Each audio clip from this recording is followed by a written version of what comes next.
کہ یہ جو ربیع الاول ہے جس پہ ہم خوشیاں منا رہے ہیں, مٹھائیاں بانٹ رہے ہیں, ہار پھول ہے, اور تو بہت کچھ ہونے لگا ہے. طواف شروع ہو گئے ہیں, کعبہ کی شبی بنائی جاتی ہے, اس کا طواف ہو رہا ہے, کیک کٹ رہے ہیں. یعنی بدعت میں جتنا آگے جائیں گے تو جاتے چلے جائیں گے نا آپ. تو اس لیے میں نہیں کہتا کہ جو ربیع الاول منا رہے ہیں وہ نبی سے محبت نہیں کرتے, کرتے ہوں گے, ہم سے زیادہ محبت کرتے ہوں گے, لیکن اللہ اس محبت کے اسٹائل کو قبول کرے گا, انداز کو قبول کرے گا جو اللہ اور اس کے رسول صلی اللہ علیہ وسلم کے بتائے ہوئے طریقے کے مطابق ہوگا.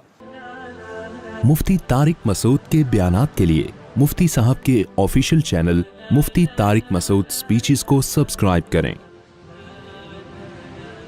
میں کچھ باتیں ربیع الاول سے متعلق کرنی تھیں آپ لوگوں کے سامنے. ربیع الاول کی آج کیا تاریخ ہے؟ ربیع الاول بس آ ہی رہا ہے نا, 12 ربیع الاول. دیکھو چند دلائل میں ہمیشہ سے دیتا ہوں, ان کو ریپیٹ کر دیتا ہوں. نبی صلی اللہ علیہ وسلم نے فرمایا میری امت کے 73 فرقے ہوں گے, یہی فرمایا نا آپ نے, فرمایا کلہم فی النار, سب کے سب جہنم میں ہوں گے سوائے ایک کے. صحابہ نے پوچھا یا رسول اللہ وہ کون سا فرقہ ہوگا؟ آپ نے فرمایا ما انا علیہ و اصحابی, جس پر میں اور میرے صحابہ تھے. نبی نے یہ کیوں نہیں فرمایا کہ جو قرآن پر عمل کرتے تھے وہ جنتی ہوگا؟ یہ کیوں نہیں فرمایا کہ جو قرآن اور حدیث پر عمل کرتے ہیں وہ جنتی ہوں گے؟ یہاں قرآن کا تذکرہ نہیں ہے, بلکہ آپ نے فرمایا جس پر میں اور میرے صحابہ. وجہ اس کی یہ ہے کہ کیونکہ یہ 73 فرقے اسلام کی طرف منسوب ہوں گے نا, تو قرآن کو تو سب مانتے ہوں گے, کیونکہ اگر قرآن کا انکار کر دیں پھر تو اسلام رہا ہی نہیں نا, پھر تو اسلام کے فرقے تھوڑی ہوئے. تو ان میں ہر شخص سہارا قرآن سے لے رہا ہوگا, دلائل کہاں سے دے رہا ہوگا؟ قرآن سے. تو نبی کی حدیث کا مطلب یہ ہوا کہ ان کی قرآن کی آیتوں سے متاثر مت ہونا, بلکہ دیکھنا میرا کس پر عمل تھا, کیونکہ قرآن سب سے زیادہ سمجھنے والا میں اور قرآن پہ سب سے زیادہ عمل کرنے والا میں. تو قرآن کی آیت کی کوئی ایسی تشریح اگر کر رہے ہیں جس پر میرا عمل ہی نہیں ہے, اس کا مطلب وہ تشریح غلط ہو رہی ہے. جیسے ربیع الاول میں ایک دلیل دی جاتی ہے قل فبذالک قل بفضل اللہ وبرحمتہ فبذالک فلیفرحوا. اللہ سورہ یونس میں فرماتے ہیں ہم نے تمہیں قرآن کی نعمت دی تو تمہیں چاہیے کہ اس پہ خوش ہو جاؤ. اب لوگ کہتے ہیں اللہ تو کہہ رہے قرآن کی نعمت پہ خوش ہو جاؤ, تو نبی کی نعمت پہ تو اور زیادہ خوش ہونا چاہیے. تو نبی کی نعمت ہمیں ربیع الاول میں ملی ہے تو ہمیں ربیع الاول میں کیا ہونا چاہیے؟ خوش ہونا چاہیے. اب یہ قرآن کی ایسی تشریح ہو رہی ہے جس پر نبی صلی اللہ علیہ وسلم کا عمل نہیں ہے, یہ آپ اپنی تشریح کر رہے ہیں. کیونکہ قرآن کا اگر یہ مطلب ہوتا تو سب سے پہلے ربیع الاول میں نبی خوش ہوتے اور خوشی مناتے, پھر صحابہ خوش ہوتے اور خوشی مناتے. ہم تو دیکھ رہے ہیں نہ نبی نے خوشی منائی نہ صحابہ نے خوشی منائی. اب اس آیت کا مطلب کیا ہے؟ اس آیت کا مطلب یہ بھائی تمہیں قرآن کی نعمت ملی ہے خوش ہو جاؤ, تو کسی بھی ٹائم پہ خوش ہو سکتے ہو آپ, اور خوشی منانے کا تھوڑی قرآن کہہ رہا ہے. خوش ہونا الگ چیز ہے, خوشی منانا الگ چیز ہے. ہم جب بھی قرآن کا سوچتے ہیں ہمیں خوشی ہوتی ہے. اب یہ تو نہیں کہ مٹھائیاں بانٹنا شروع کر دیں, ہم گلے میں ہار ڈالنا شروع کر دیں اپنے بھی اور دوسروں کے بھی کہ بھئی قرآن ملا ہے. تو بھئی وہ آج تھوڑی ملا, وہ تو 1400 سال پہلے ملا ہے. اور اب ہم پڑھتے ہیں تو خوش ہوتے ہیں. خوش ہونا ایک الگ چیز ہے, خوشی منانا ایک الگ چیز ہے. تو ہر آدمی قرآن سے ریفرنسز دے رہا ہوتا ہے. جناب پروفیسر غامدی صاحب بھی قرآن سے ریفرنسز دے رہے ہوتے ہیں, لیکن جب بتاؤ کہ بھائی حدیث میں کیا ہے, نبی نے اس پر کیسے عمل کیا, اس آیت کی کیسے نبی نے ایکسپلین کیا, وہاں آ کے مسئلہ خراب ہو جاتا ہے. تو اب یہ بات خوب اچھی طرح سمجھیں کہ نبی صلی اللہ علیہ وسلم نے جو یہ فرمایا نا کہ ما انا علیہ و اصحابی, جس پر میں اور میرے صحابہ تھے. اچھا یہاں تک بات ختم نہیں ہوئی. بعض حدیثوں کی ایسی تشریح کی جائے کرتے ہیں لوگ کہ جس پر صحابہ کا عمل نہیں تھا. تو نبی نے صرف یہ نہیں فرمایا کہ جس پر میں, بلکہ آپ نے اپنے ساتھ کس کو ایڈ کیا ہے؟ صحابہ کو بھی. کیونکہ جیسے قرآن کی آیتوں کی غلط تشریح کی جاتی ہے اسی طرح حدیثوں کی بھی غلط تشریح کی جاتی ہے. 3 طلاق کا 3 ہونا یہ تمام صحابہ کا فتویٰ ہے. اب کوئی آپ کے سامنے حدیث پیش کر رہا ہے کہ 3 طلاقیں 1 ہوتی تھیں تو سمجھ لو کہیں گڑبڑ کر رہا ہے. وہ حدیث کو ایکسپلین کرنے میں غلطی ہو رہی ہے اس سے, حدیث کا مطلب سمجھنے میں غلطی ہو رہی ہے اس سے. کیونکہ کسی ایک صحابی سے بھی نہیں ملتا کہ اکٹھی 3 طلاق کو 1 کہا انہوں نے. سارے صحابہ اکٹھی 3 کو کتنا کہتے ہیں؟ 3 کہتے ہیں. ہمارے پیغمبر نے معیار بتا دیا. بھائی کوئی حدیث کو ایسے ایکسپلین کر رہا ہے کہ صحابہ کے اگینسٹ جا رہی ہے, نہیں ماننا اس کو. فرقے سارے یہیں سے بنتے ہیں. کوئی قرآن کا لیبل لگا کے فرقہ بنائے گا, کوئی حدیث کا لیبل لگا کے. اسی وجہ سے کیا کہا گیا ہے کہ جو جنتی فرقہ ہے نا وہ ہے اہل سنت والجماعت, جو سنت کو بھی مانتا ہے اور صحابہ کے اجماع کو بھی مانتا ہے, جماعت صحابہ کو بھی مانتا ہے. قرآن و سنت کی وہ تشریح نہیں کرتا جو صحابہ سے میچ نہیں کرتی. اس حدیث سے ہمیں پتہ چلتا ہے کہ بھئی جو اہل سنت والجماعت ہیں وہ جنتی فرقہ ہے. سمجھ میں آ رہی ہے بات کہ نہیں آ رہی؟ لیکن آج بڑا مسئلہ یہ ہے کہ جو آدمی کسی بھی غلط چیز کی طرف جائے گا وہ لیبل بہت اچھا لگا لے گا. مثال کے طور پر ہمارے ہاں بہت سے حضرات ایسے ہیں جو اسلاف کے اقوال کو نہیں مانتے, نام سلفی رکھ لیا انہوں نے. میں سارے سلفیوں کو برا نہیں کہہ رہا, لیکن بہت ایسے ملیں گے کہ اسلاف کے جب قول ان کے سامنے پڑھ پڑھ کے سنائے جائیں وہ نہیں مانتے اس کو, لیکن کہتے اپنے آپ کو کیا ہیں؟ سلفی کہہ رہے ہوتے ہیں. رنگی کو نارنگی کہیں, تند مال کو کھویا, چلتی کو گاڑی کہیں. جو چلتی بھی چیز ہے اس کو لوگ کیا کہتے ہیں؟ گاڑی. گاڑی کا مطلب تو گڑی بھی ہے.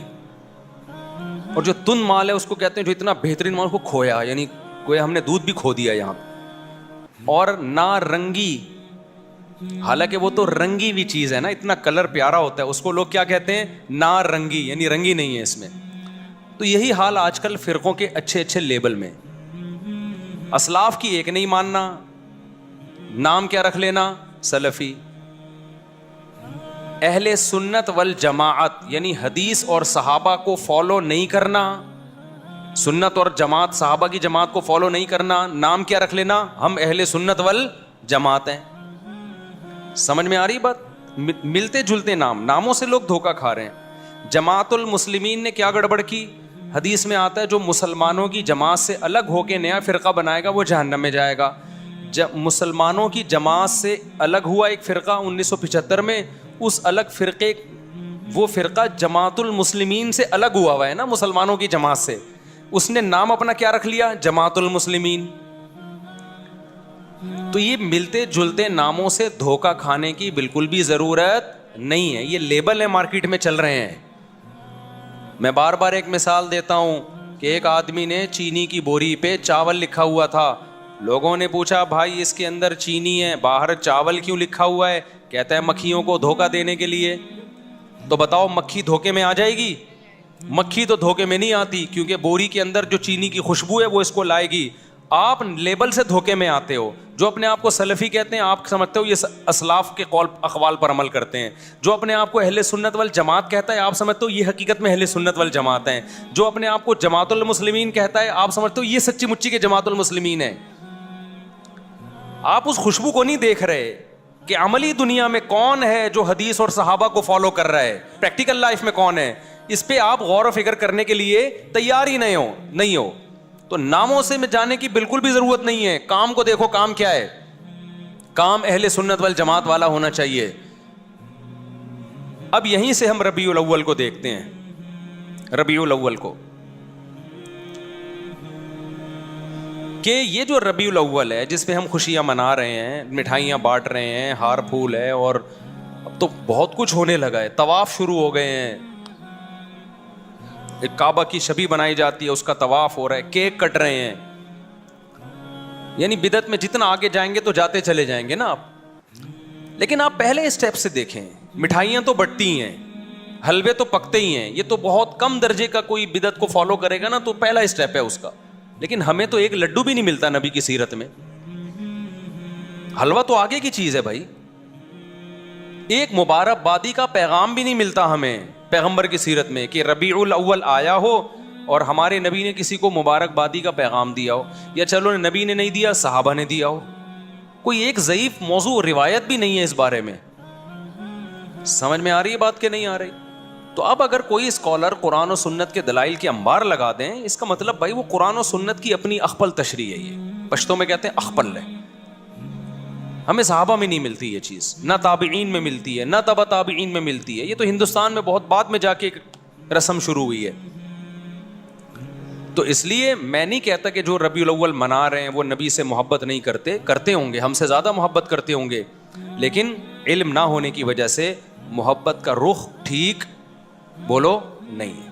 میں کسی پہ الزام نہیں لگاتا کہ وہ نبی سے سب نبی کی محبت میں ہی رہے ہیں, کیک بھی کٹ رہے ہیں اور بتیاں بھی لگا رہے ہیں, ہار پھول بھی, اور کچھ لوگ تو ناچ گا بھی رہے ہیں, کر رہے ہوں گے. لیکن بھائی یہ محبت وہ ہے جو آپ کے, یہ وہ اسٹائل ہے جو آپ کا اپنا اسٹائل ہے. اللہ اس محبت کے اسٹائل کو قبول کرے گا, انداز کو قبول کرے گا جو اللہ اور اس کے رسول صلی اللہ علیہ وسلم کے بتائے ہوئے طریقے کے مطابق ہوگا. تو پہلی بات تو یہ ہوئی کہ ہمیں صحابہ, تابعین, تبع تابعین, اہل سنت والجماعت کے فقہ میں 4 امام ہیں. فقہ کہتے ہیں قرآن و سنت کے جو مسائل مرتب کیے ہیں وہ کنہوں نے کیے ہیں؟ 4 اماموں نے. امام ابو حنیفہ, امام مالک, امام شافعی, امام احمد بن حنبل. یہ وہ اسکالرز ہیں جن کو پوری اہل سنت والجماعت نے مانا ہے. جیسے حدیث میں امام بخاری کو امام مانا نا, لوگ کہتے ہیں نا کہ امام حنیفہ کے امام ہونے کی کیا دلیل ہے, ہمارے امام تو صرف پیغمبر ہیں. بھائی امام ابو حنیفہ کو امام فقہ میں مانا جاتا ہے ایک خاص جزیے میں, کہ نبی صلی اللہ علیہ وسلم تو نبوت میں امام ہے, سب کے امام ہیں.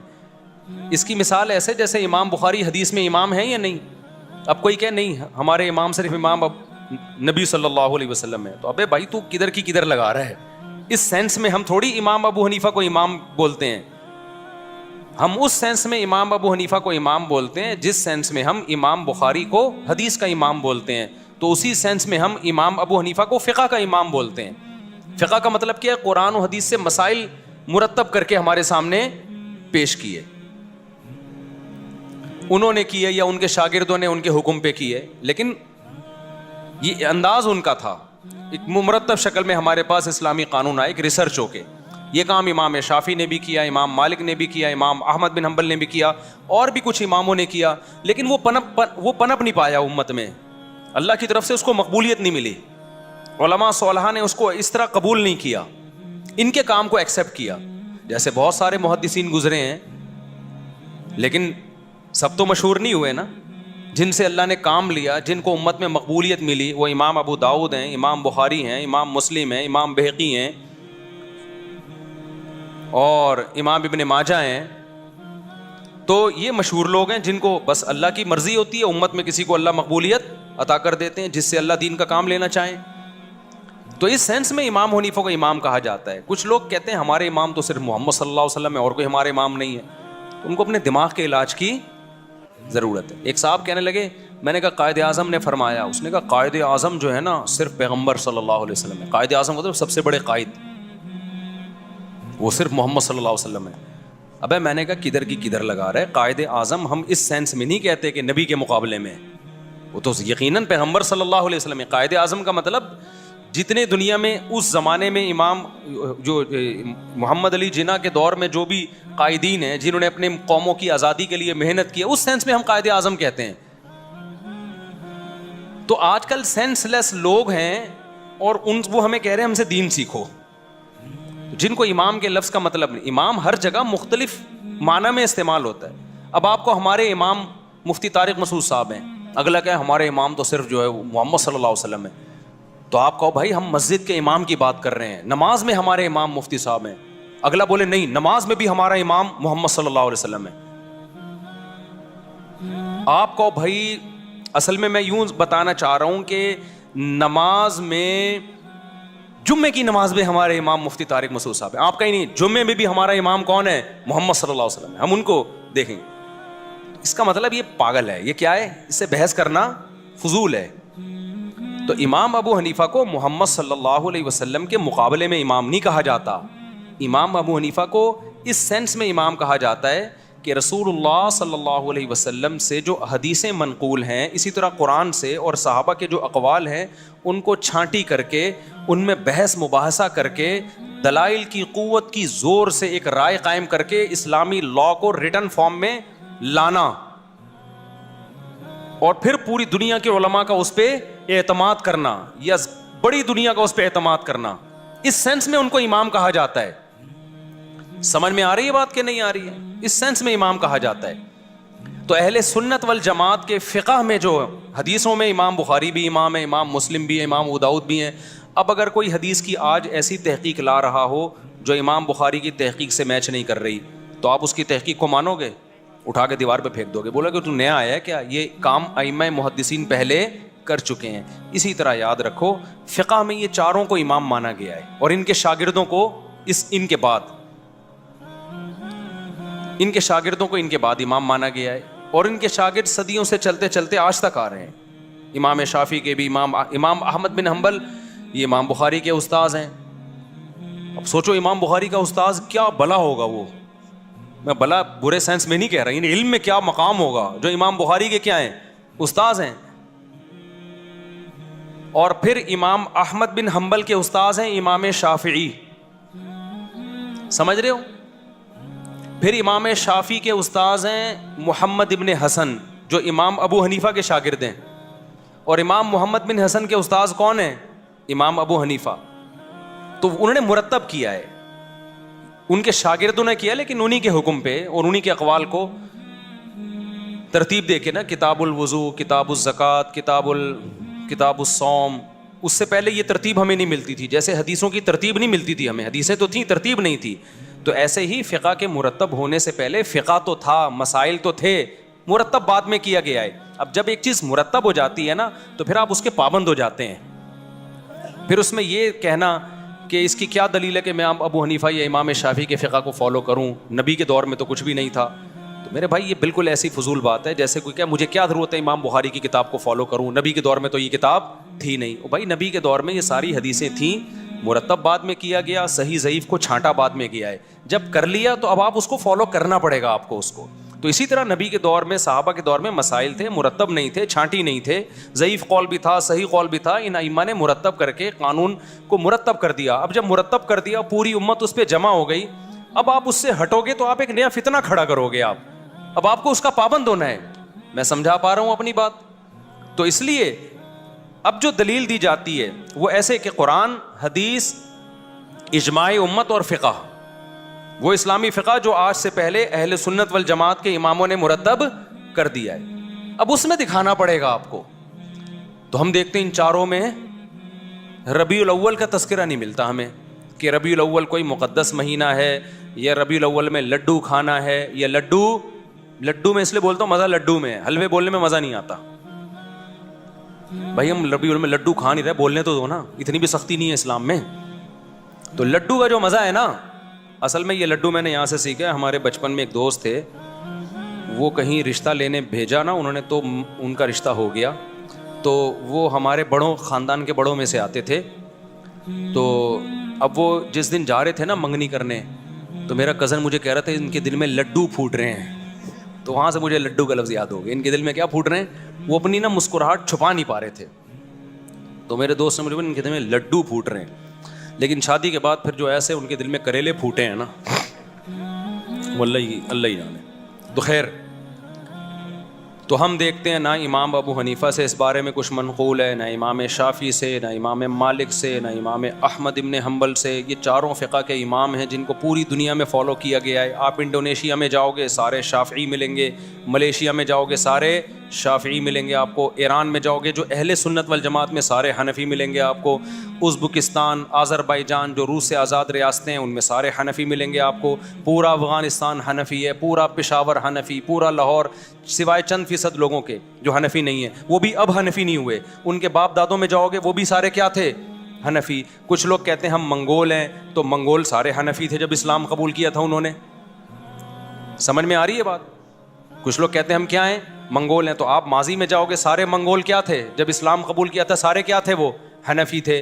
یہاں تک کہ آج جو یہ کہہ رہے ہیں نا ہندوستان پاکستان میں حنفی نہیں ہوں، تو وہ نہیں ہے تو اس کے ابا حنفی تھے.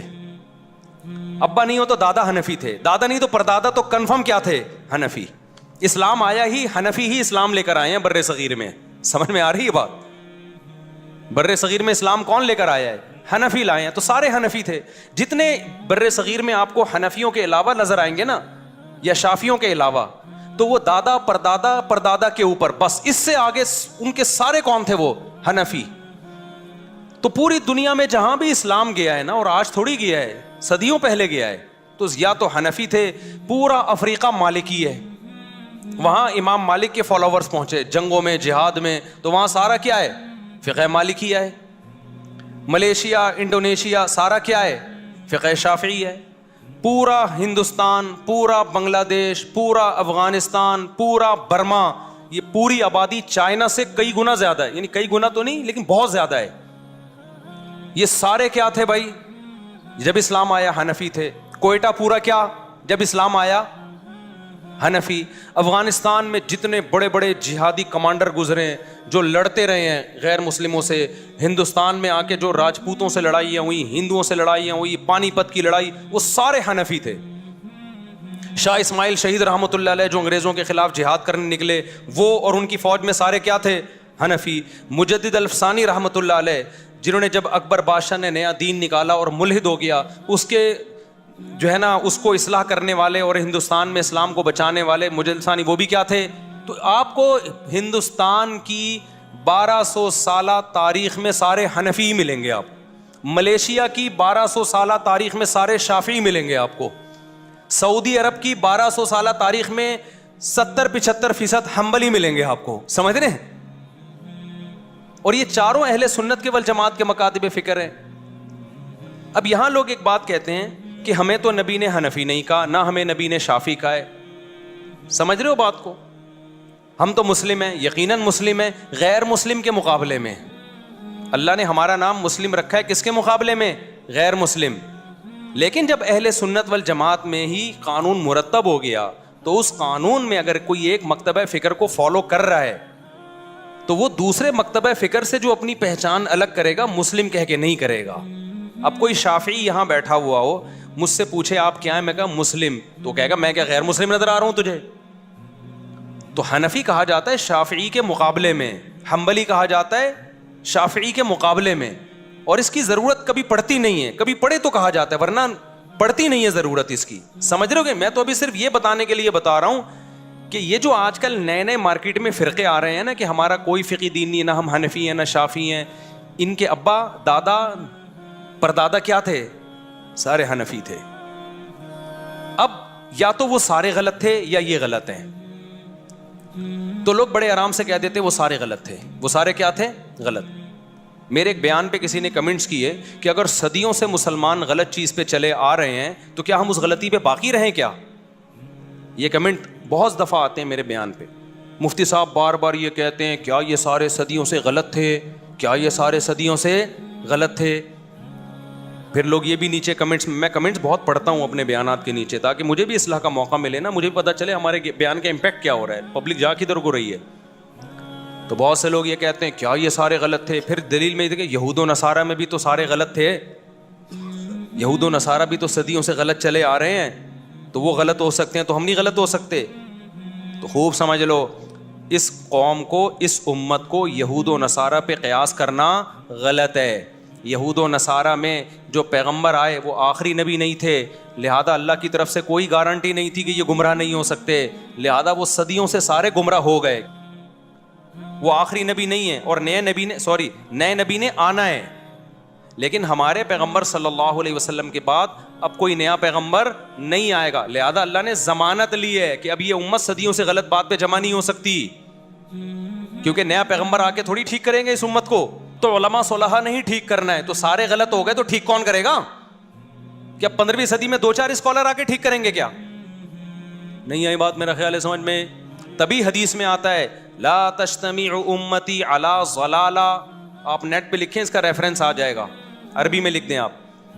نبی صلی اللہ علیہ وسلم نے فرمایا میری امت گمراہی پہ جمع نہیں ہو سکتی. اس میں آپ نے یہ نہیں فرمایا کہ فلاں سن میں نہیں ہو سکتی, فلاں میں ہو سکتی ہے, مطلب کبھی بھی جمع نہیں ہو سکتی. جب کبھی بھی نہیں ہو سکتی تو اس کا مطلب صدیوں سے جو اتنی بڑی امت چلی آ رہی ہے نا, یہ ٹھیک تھی بھائی. آپ غلط ہیں جو نئی نئی چیزیں مارکیٹ میں آ رہی ہیں. جتنے آپ کو یہاں ملیں گے نا جو حنفیت کو چھوڑ چکے ہیں, ان کے ابا یا تو حنفی, ابا بھی چھوڑ چکے تو دادا حنفی نکلیں گے ان کے. یہ 2-3 صدیوں سے پہلے یہ سلسلہ جاتا ہی نہیں. کوئی قبر بھی نہیں دکھا سکتا کسی غیر حنفی کی ہندوستان میں 250-300 سال پرانی. سمجھ رہے ہو؟ زندہ تو دور کی بات, قبر بھی نہیں ملے گی آپ کو. تو انگریزوں سے ہم لڑے ہیں بھائی, انگریزوں نے ہم سے حکومتیں چھینی ہیں. خلافت عثمانیہ کا خاتمہ ہوا, وہ بھی سارے حنفی تھے جنہوں نے خلافت قائم کی. 300-400 سال تو بڑی اسٹرانگ خلافت تھی. تو یورپ انہی کو مسلم سمجھتا تھا, انہی کے خلاف سازشیں کرتا تھا, انہی کی حکومت کو توڑا گیا ہے. وہ اسلامی لا جو خلافت عثمانیہ میں 500-600 سال چلا ہے, وہ تو فقہ حنفی تھا سارا, وہ بھی غلط. بنو عباس میں زیادہ تر فقہ حنفی تھا, وہ بھی غلط. بنو امیہ میں جو سب سے بڑے قاضی تھے امام ابو یوسف تھے, قاضی القضاء, وہ بھی حنفی تھے. تو یار یہ کدھر کو آپ قوم کو لے کے جا رہے ہو ہیں؟ کوئی غیر مسلم جب اسلام قبول کرے اور آپ کو حنفی شافی سارے غلط ہوتے ہیں, ایک دین محمدی پہ آ جاؤ, تو غیر مسلم اس نعرے سے اٹریکٹ تو بہت ہوگا, لیکن اس کو ایک بہت بڑا سوال پیدا ہوگا کہ جب ہم کتابوں کی طرف جاتے ہیں, ہم علماء کی سیرت پڑھتے ہیں, تو 4 طبقات ملتے ہیں کتابوں میں. آپ جب بھی کسی عالم کی سیرت پڑھیں گے نا, تو یا تو طبقات حنفیہ میں ہوگا, یا طبقات شافعیہ میں, یا طبقات مالکیہ میں, یا طبقات حنابلہ میں. اس کے علاوہ کہیں ملے گا ہی نہیں آپ, الا ماشاء اللہ اکا دکا. علامہ شوکانی ہو گئے, ابن حزم ظاہری ہو گئے, چند ایک کروڑوں میں. سمجھتے ہو کہ نہیں سمجھتے ہو؟ تو یہ جو لیبل اچھے لگا کے آپ کو لوگ کہہ رہے ہیں نا ہم فرقوں کے خلاف ہیں, وہ فرقوں کے خلاف نہیں ہے, وہ ایک نیا فرقہ مارکیٹ میں لانچ کر رہے ہیں. میں بار بار یہ بات کہتا ہوں, سمجھتے ہو؟ اچھا, بات سے بات چل پڑی ہے. ابھی میں تو ربیع الاول پہ بات کر رہا تھا. لوگ یہ بھی کہتے ہیں کہ ان چاروں کو پہ ریسرچ کر کے ایک کیوں نہیں کر دیتے آپ. یہ بڑا سوال کیا جاتا ہے کہ یار 4 مکاتب فقہ ہیں, حنفی, مالکی, شافعی, تو قرآن حدیث سے ریسرچ کر کے ایک پہ آ جاؤ نا. دیکھو ان چاروں اماموں نے قرآن حدیث ہی پہ ریسرچ کر کے بہت سی چیزوں میں اتفاق کر لیا ہے. اب جن چیزوں میں ہو گیا ان میں تو چاروں متفق ہیں, سب میں ہر میں 4 رائے تھوڑی ہیں. بہت سے مسائل ایسے ہیں جن میں ریسرچ ہوئی 3 امام ایک طرف ہو گئے. بہت سے مسائل میں ریسرچ ہوئی 2 کی رائے ایک طرف اور 2 کی ایک طرف. کچھ مسائل ایسے ہیں جن میں 1 کی رائے ایک طرف اور تینوں کی دوسری طرف. وہ ریسرچ کے بعد ہی ہوئی ہے. اب جب ہو گئی, اب اس اختلاف کو ختم نہیں کیا جا سکتا, کیونکہ اب اس کو ختم کرنے کے لیے بیٹھیں گے تو نئی آرا اور وجود میں آئیں گی. اتھارٹی کون ہے جو یہ فیصلہ کرے گی کہ یہ صحیح ہے وہ غلط ہے؟ یہ تو ایک نئی جنگ میں امت چلی جائے گی نا.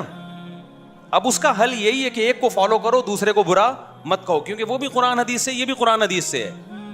تو امت صدیوں سے اس ٹریک پہ چل رہی ہے اور بڑی کامیابی سے چلی ہے. اسی ٹریک پہ چلتے ہوئے دنیا پہ حکومت کی ہے. ہندوستان میں ہم نے 1000 سال حکومت کی. اگر ہم ہندوستان میں بیٹھ جاتے ہیں نا کہ نہیں یہ غلط ہے, نیا بناؤ, تو نیا نہیں بنتا. مسلمانوں کی تلواریں آپس میں ہی چلتی رہتی, ایک دوسرے سے مناظروں میں ہی ساری صلاحیتیں برباد ہو جانی تھی. سمجھتے ہو کہ نہیں سمجھتے ہو؟ تو منگول بھی کیا تھے بھائی؟ حنفی تھے وہ. تو اگر کوئی کہہ رہے کہ میں یوں, تو وہ باپ دادا سارے ان کے حنفی نکلیں گے آپ. تو اچھا, اور اگر پھر بھی میں کہتا ہوں کوئی نہیں مانتا ان چاروں مکاتب فکر کو, وہ کہتا ہے یہ غلط ہیں چاروں, ہم صرف مسلم ہیں, یقیناً ہم صرف مسلم ہیں, لیکن جہاں ضرورت ہوگی, جہاں فقہا کا اختلاف ہوگا, تو پھر تو مینشن کرنا پڑے گا نا میں کس کی رائے کو فالو کرتا ہوں. لیکن اگر آپ نہیں مانتے, آپ کہتے ہو چاروں غلط ہیں, میں قرآن و حدیث پہ لوگوں کو لاؤں گا. آپ کے خیال میں یہ تورات و انجیل پہ لے کر آئے ہیں, ہم قرآن و حدیث پہ لاتے ہیں, تو پھر میں آپ سے کہتا ہوں پھر آپ بھی ایک فقہ مرتب کر دو. کتاب الوضو, کتاب الزکوٰۃ, کتاب الصوم ایک لکھو جس پہ آپ کے مسلک کے سارے علماء کے دستخط ہوں. لیکن ایسا پاسبل نہیں ہے, کیونکہ ایک رائے ہوگی, دوسرے کی دوسری رائے ہوگی, تیسرے کی, اور اتنا اختلاف ہوگا جو چاروں اماموں میں بھی نہیں ہے. اتنا بڑا ایک اختلاف, تو 5واں مرتب ہی نہیں ہے کوئی. تو مرتب نہیں ہے تو ہم کیسے لوگوں کو کہیں کہ اس کو فالو کرو؟ ہے ہی نہیں. اب میں آتا ہوں ربیع الاول کی طرف. تو اب مجھے بتاؤ, قرآن میں ہے ربیع الاول منانے کا, حدیث میں ہے. اگر قرآن کی آیتیں سے آپ نکالتے بھی ہو, تو ہم پیغمبر کی سیرت میں ہمیں کیوں نظر نہیں آتا؟ صحابہ کی سیرت میں ہمیں نظر کیوں نہیں آتا؟ تابعین کی سیرت میں, چاروں اماموں کی کتابوں میں کیوں نہیں ہے؟ وہ تو زیادہ ماہر تھے وہ تو. اور ہمارے جو حضرات ہیں جو ربیع الاول مناتے ہیں, وہ تو امام حنیفہ کو کہتے ہیں اپنے آپ کو کہ ہم ان کی اتباع کرتے ہیں. وہ تو اپنے آپ کو حنفی کہتے ہیں. تو فقہ حنفی کی کتابوں میں دکھا دیں بھائی, جو معتبر کتابیں ہیں اس میں بھی کہیں نہیں ملے گا آپ کو. اب رہ کیا گیا؟ اب رہ گئے ہمارے جذبات. تو دین جذبات کا نام نہیں ہے. دین کس کا نام ہے؟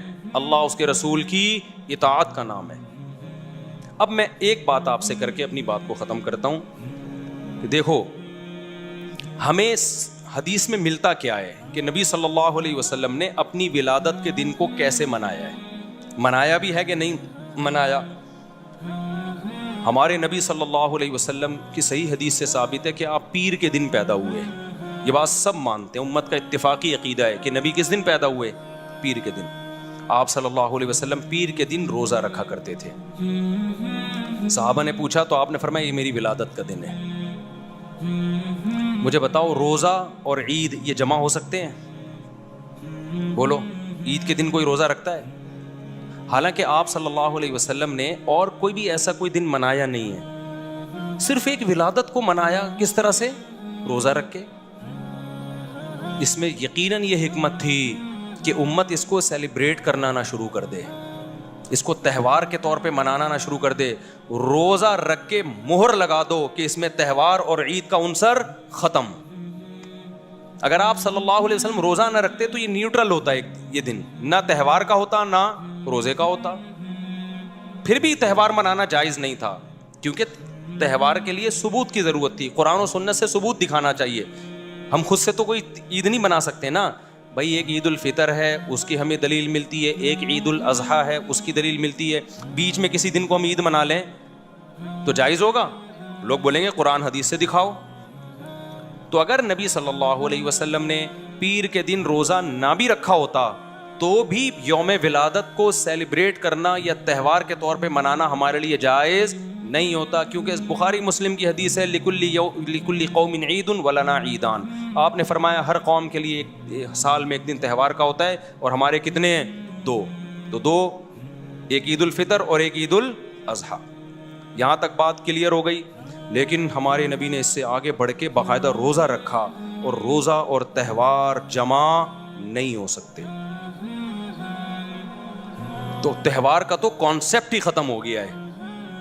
آپ کہہ سکتے ہو ہم رات کو مناتے ہیں عید میلاد النبی, ہم دن میں تھوڑی مناتے ہیں. ہم کب مناتے ہیں؟ رات کو.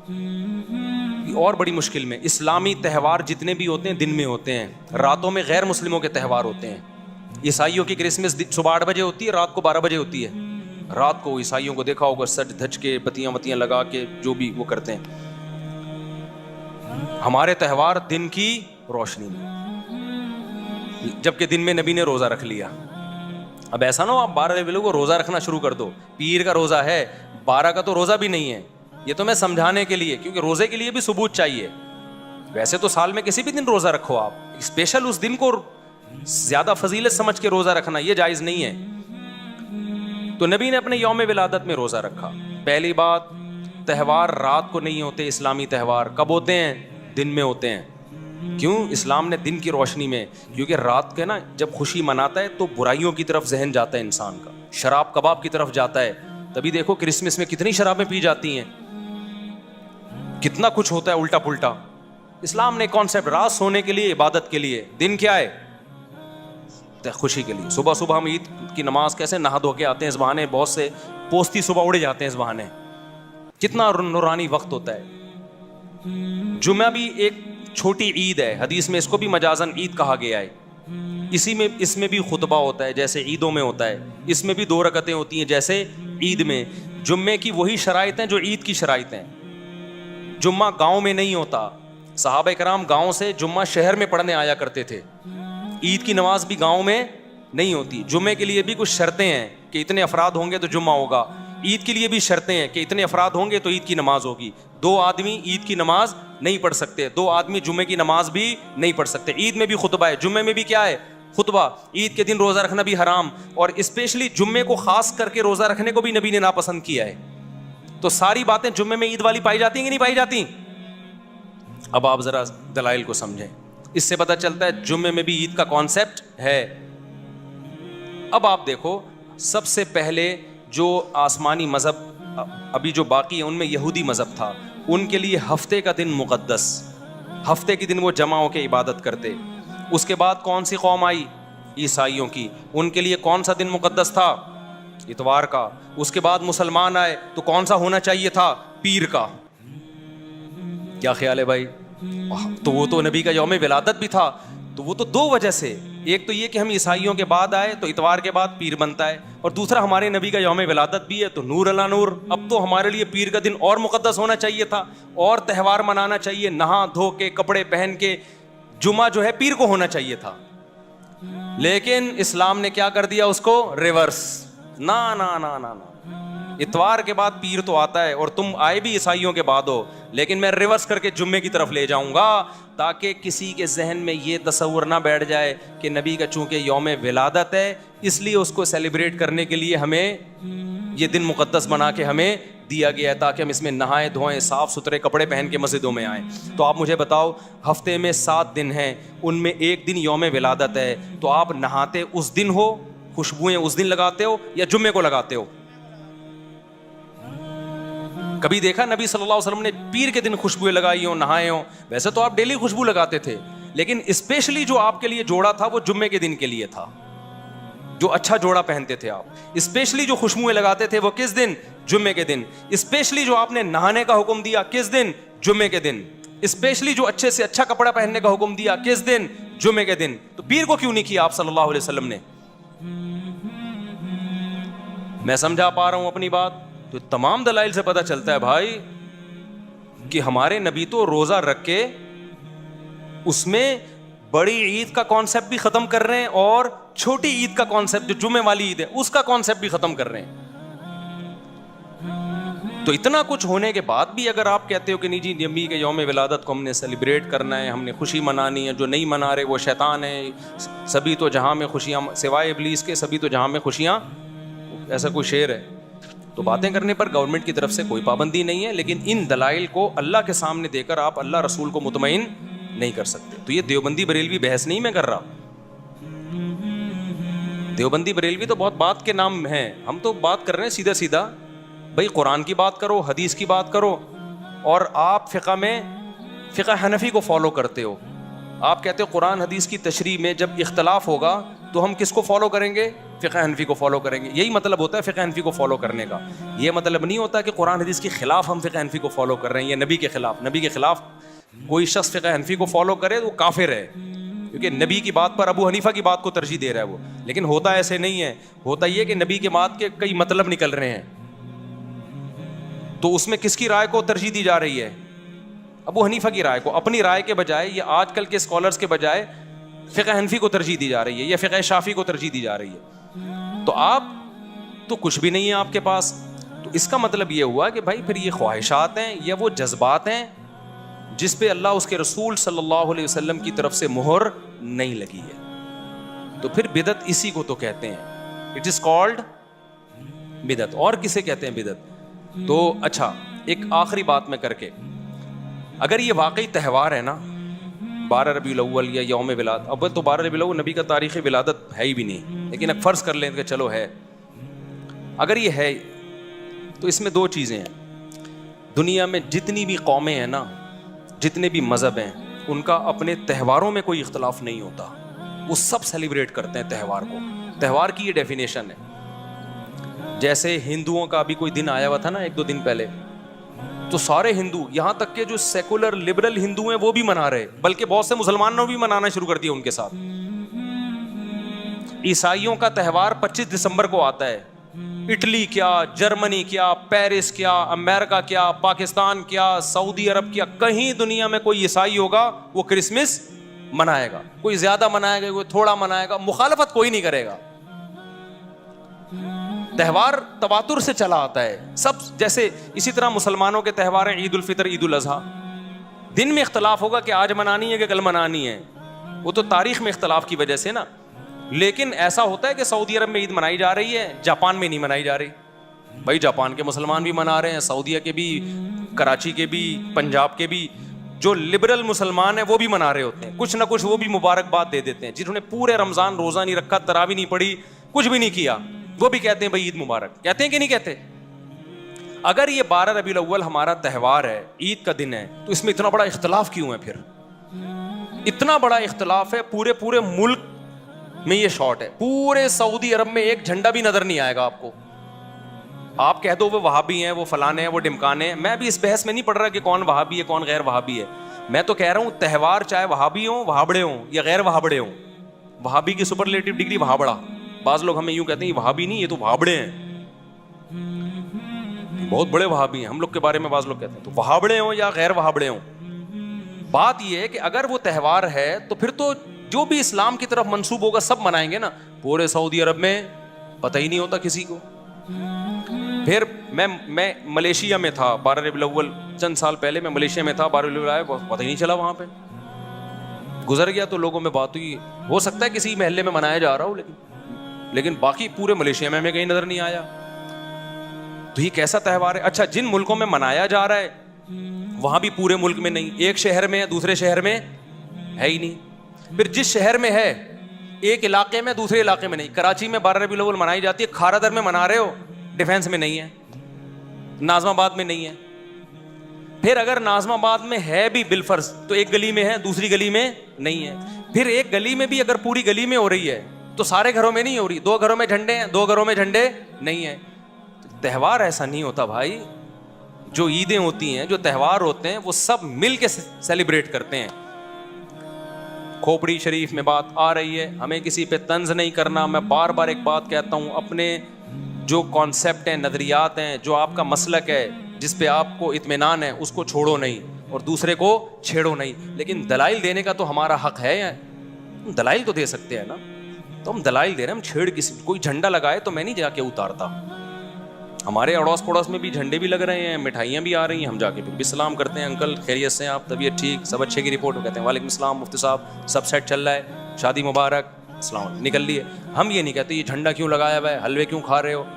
بھائی چھیڑنا نہیں ہے کسی کو. ہم نے ہمارے جو بس میں تھا ہم نے دلائل سامنے رکھ دیے, سمجھ میں آ جائے ٹھیک ہے, نہیں سمجھ میں آئے تو بھی ٹھیک ہے بھائی. اگر اللہ آپ کو بخش دے تو ہمیں کوئی اعتراض نہیں ہے, اللہ نہیں بخشے تو پھر ہمیں نہیں بولنا کہ تم نے بتایا کیوں نہیں تھا, ٹھیک ہے نا. تو ہم تو بس اس لیے جی کیا بول رہے ہیں حضرت. ہاں وہ تو امام احمد رضا صاحب نے لکھا ہے کہ 8 ربیع الاول ہے. اچھا یہ بھی ایک اہم بات ہے, جو تاریخیں ہیں نا تہواروں کی ان میں بھی اختلاف نہیں ہوتا. یہاں تاریخ میں بھی اختلاف ہے, کسی نے کہا 8 ربیع الاول ہے, کسی نے کہا 12 ربیع الاول ہے, کسی نے کہا 9 ربیع الاول ہے. اور غنیت الطالبین میں تو شیخ عبد القادر گیلانی رحمۃ اللہ علیہ کی طرف منسوب ہے کہ محرم ہے. تو یہ تو 12 کے لفظ پہ خود ہے کہ بہت کوئی کسی صحیح حدیث میں تو 12 ربیع الاول کا ہے ہی نہیں. صحیح حدیث میں صرف اتنا ہے کہ پیر کے دن پیدا ہوئے. کوئی صحیح حدیث نہیں دکھا سکتے آپ اس میں کہ 12 کو نبی صلی اللہ علیہ وسلم پیدا ہوئے. تو بھائی جو اسلام کمپلیٹ ہو چکا ہے ہم نے اسی کو فالو بولو کرنا ہے. وہ وہی ہے جو صحابہ تابعین لے کر آئے اور ائمہ مجتہدین نے اس کو کتابوں میں محفوظ کیا. اس سے ہٹنے کی آپ کو اجازت نہیں ہے. ہٹو گے تو پھر خاردار جھاڑیاں ہیں.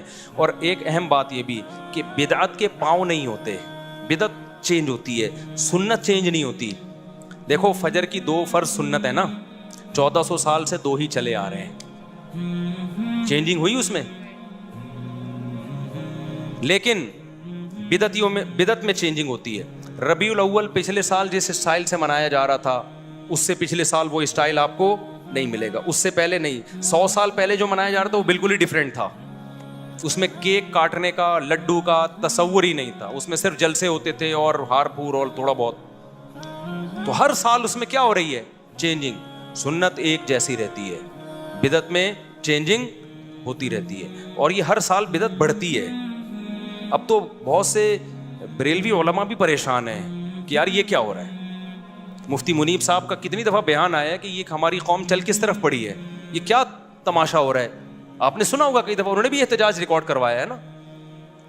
بھائی جب آپ نے بدعت کی ایک چیز رکھ دی ہے تو پھر قوم کو لگام کس اصول پہ دیں گے آپ. مثال کے طور پر آپ اذان سے پہلے الصلاۃ والسلام علیک یا رسول اللہ پڑھتے ہیں. ہمارے پاس جواب آسان ہے, بھائی نبی کے دور میں یہ نہیں ہوتا تھا تو ہم نہیں پڑھیں گے. آپ نے کہا اس میں ممانعت بھی نہیں ہے نا, درود پڑھنا تو بذات خود اچھا کام ہے, تو ہم اگر اذان سے پہلے پڑھ لیں تو کیا جا رہا ہے. اب آپ پھنسو گے. کیسے پھنسو گے؟ کل کوئی شخص اٹھے گا اور اذان ختم کرے گا لا الہ الا اللہ اور کہے گا محمد الرسول اللہ. ہم تو اس کو روکیں گے, ہم کہیں گے بھائی نبی سے اللہ اکبر سے لے کے لا الہ الا اللہ تک اذان ثابت ہے, نہ اس سے پہلے کچھ ایڈ کرو نہ اس کے بعد. آپ کس بیس پہ روکو گے؟ وہ کہے گا بھائی محمد رسول اللہ کی مخالفت بھی تو نہیں ہے نا, میں کوئی غلط بات تھوڑی کر رہا ہوں, کلمہ تو مکمل نہیں ہوتا جب تک نبی کی رسالت کا اقرار نہ کیا جائے. تو یہ دکھاؤ نبی نے منع کہاں کیا ہے, تو آپ دکھا سکتے ہو؟ تو وہ چینج ہوگی. کل کوئی آئے گا وہ محمد رسول اللہ بھی کہے گا, پرسوں کوئی آئے گا تو وہ کہے گا اذان سے پہلے بھی اذان سے بعد بھی صلاۃ والسلام, ترسوں کوئی آئے گا. اب آپ دیکھو ہمارے ہاں مسجدوں میں کتنے آرام سے امام اور مقتدی سکون سے چلے جاتے ہیں, این ٹائم پہ امام مصلی پہ آتا ہے نماز جیسے کہ سنت ہے. کتنی حدیثوں میں ہے کہ نبی صلی اللہ علیہ وسلم جب مصلی پہ آتے جماعت کھڑی ہوتی اس وقت, ہے کہ نہیں ہے؟ اور جب فرض نماز ختم کرتے تو امام اور مقتدی کا رشتہ ختم ہو جاتا. یہ حدیثوں میں ہے, سب آزاد ہوتے. ہمارے یہاں کتنا آسان ہے, میں آیا مصلی پہ نماز پڑھائی اس کے بعد میں آزاد ہوں, وہیں سنتیں پڑھوں, بہتر ہے گھر جا کے پڑھوں, ختم کہانی. لیکن اگر آپ قرآن و سنت کو فالو نہیں کرتے, خود بھی پھنستے ہو, دوسرے بھی پھنستے ہیں. اب بہت سی مسجدوں میں ہم نے دیکھا ہے امام صاحب آئیں گے پہلے سے بیٹھے ہوئے ہوں گے, تنخواہ اتنی مل رہی ہے جتنی ہمیں مل رہی ہے. ذمہ داری کیا ہو رہی ہے امام کی؟ ڈبل. وہاں کے امام غصہ کرتے کہہ رہے یار یہ دیوبندی مولویوں کے بڑے مزے ہیں یار, آئے اور پتلی گلی سے نکل لی ہے, تنخواہ اتنی مل رہی ہے جتنی کس کو مل رہی ہے؟ ہم کو. اب وہ آئیں گے بیٹھیں گے, پہلے اقامت ہوگی, حی علی الصلاۃ پہ کھڑے ہوں گے سب, پھر امام کو اجتماعی دعا کرانی ہے لمبی جہری. وہ آپ نے ایک امام کو ٹینشن میں ڈال دیا, مقتدی بھی نہیں اٹھ کے جا رہے, وہ ایک ٹینشن میں آ گئے. آپ کہہ سکتے ہو دعا سے کوئی ٹینشن میں نہیں آتا, یقیناً نہیں آتا جب اپنی مرضی سے مانگ رہا ہو. جب گن پوائنٹ پہ مانگ رہا ہو تو بھی ٹینشن ہی ٹینشن ہے, پھر ٹینشن ہی ٹینشن ہے. وہ اپنی مرضی سے تھوڑی مانگ رہا ہے, اس کو پتا میں گیا تو لوگ کہیں گے بھابڑا, نماز پڑھاتے ہی نکل لیا. امام کو یہ ہوتا ہے کہ ابے مجھے بھابڑا بولیں گے, تو اب وہ بیٹھا ہے بیچارہ, وہ دعا کرا رہا ہے یا اللہ, بڑی لمبی دعا ہوتی ہے. پھر وہ بھی کافی نہیں ہے, دعا کے بعد امام نے سنتیں بھی وہیں پڑھنی ہے, پھر سنتوں کے بعد ایک اور جہرن لمبی دعا مانگنی ہے اس نے. تو بیچارہ یہ گن پوائنٹ پہ ہو رہا ہے. تو وہ امام کا حوصلے کو داد, میں تو کہتا ہوں تنخواہ ڈبل کرو کم از کم. خیر, تو اسی طرح عید میں جو گلے ملنے والا کانسیپٹ ہے, ہم بار بار کہتے ہیں رسول اللہ صلی اللہ علیہ وسلم سے یہ ثابت نہیں ہے. ہم آسانی سے مشکل سے بڑی آسانی سے نکل گئے ہم. اب میں جب عید کی نماز پڑھاتا ہوں, میں لوگوں سے کہتا ہوں بھائی ہول سیل کے حساب سے سب کو دعائیں, ٹھیک ہے نا, مبارک, اور پتلی گلی سے نکل لی ہم. لیکن جو لوگ کہتے ہیں گلے ملنے چاہیے, سنت ہے, یا یہ کہ نبی نے روکا بھی تو نہیں ہے نا گلے ملنے سے, تو مانگو. وہ عید کے دن جو ٹینشن ہوتی ہے نا, وہ جس پہ گزرتی ہے وہی جانتا ہے. سب سے 3 دفعہ گلے ملنا ہے, یوں ملو, پھر یوں ملو, پھر یوں ملو, پھر وہاں سے نکلے وسیم بھائی آ رہے ہیں, یوں ملو, پھر یوں ملو, پھر یوں ملو, پھر غفار بھائی آ رہے ہیں, یوں ملو, پھر یوں ملو, پھر یوں ملو, پھر سبکتگین صاحب آ گئے, پھر ان سے ملو, پھر تبسم صاحب آ رہے ہیں وہاں سے, پھر اور غفار بھائی آ رہے ہیں, پھر وہاں سے تو نام جمشید آ رہا ہے وہاں سے. صرف وہ نہیں آ رہا جس نے آپ سے قرضہ لیا ہوا ہے, جس کے انتظار میں آپ اس کو تلاش کر رہے ہو, وہ ملے تو چھوڑوں گا نہیں اس کو, وہ نہیں آئے گا. کس قدر ٹینشن ہے یار, کس قدر ٹینشن. ایک گلی سے گزرنا مشکل, یوں جا رہے ہو وہاں سے 10 آدمی آ رہے ہیں, ابے تینوں سے گلے ملو, پھر وہاں سے ٹن مارا ادھر سے 20 آدمی آ رہا ہے, خود بھی مصیبت میں, دوسرے بھی مصیبت میں. ہلکا پھلکا رکھو یار, عید ہے, کوئی عذاب تھوڑی ہے. تو ہم کتنے آرام سے پتلی گلی سے نکل لیتے ہیں. میں جو عید پڑھاتا ہوں تو السلام علیکم جی, پتلی گلی نکلو گئے. لوگ بھی نہیں ملتے, کہہ رہے ہیں بس کافی ہے. کوئی پرانا دوست آ گیا تو چلو مصافحہ کر لیا اس سے, بہت ہو گیا, کوئی پرانا آ گیا تو چلو. گلے ملنا بذات خود حرام تو نہیں ہے نا, لیکن اس کا التزام کرنا کیا ہے, یہ ناجائز ہے, اس کو سنت سمجھنا ناجائز ہے. تو اتنی ٹینشن یار, اتنی ٹینشن. تو بدعت میں جب بھی انسان جاتا ہے اپنے لیے بھی ٹینشن اور دوسروں کے لیے بھی ٹینشن, اور جب بھی سنت پہ رہتا ہے خود بھی ہلکا پھلکا اور دوسرے بھی ہلکے پھلکے.